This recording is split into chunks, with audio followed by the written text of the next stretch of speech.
Let's come to the tax slabs. Now, that is one of the biggest discussion points and takeaways of this budget. How do you see that the old versus new, that whole debate which is now currently playing? See, before I start this debate on a lighter note, being a taxpayer, I mean, everybody would want to enjoy a period of concessions.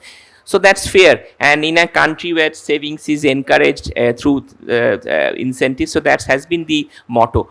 But let me point out some of the the advantages of a new tax regime. I think it's a work in transition. The idea of the government has to look into a GST revenue collection consistent with 1.5 trillion. They are almost there, and try to see how that benefits could be also passed on to the directors, basically regime. So in that point of view, I think one of the advantages, or in economic parlance, if you ask me, is that for the new tax regime is that I think the only difference from the old tax regimes, for example, you were saving 1.5 lakhs, you used to had to pay you did not have to pay a tax of 50,000.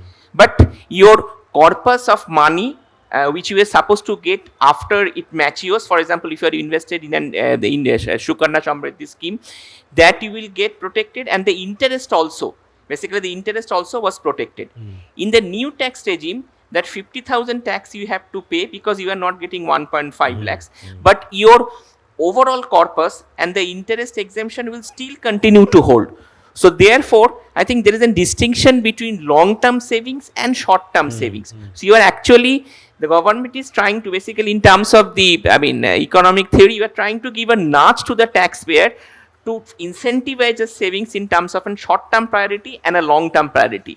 I think this is a concept which will take time, because we had an incentive-based tax structure over a significant period of time. That was fine, but now given the fact that we are moving into a regime whereby you want the person to make a distinction between short-term and long-term tax, long-term saving objectives, I think this is a fair assumption to make over a point of time. I think the new tax regime could be the default one, as the government has said in the budget.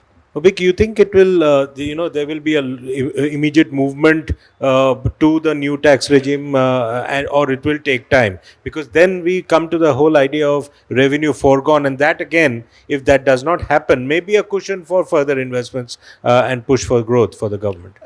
No, I think it will take a while. It is now the default regime for new entrants to the tax system.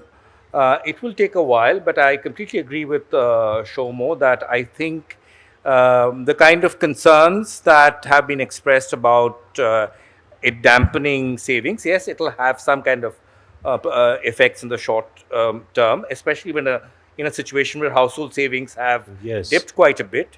It might have, but I think the long-term payoff from having a cleaner and less messy tax system, or any sort of economic system which is transparent and free from these various kings, and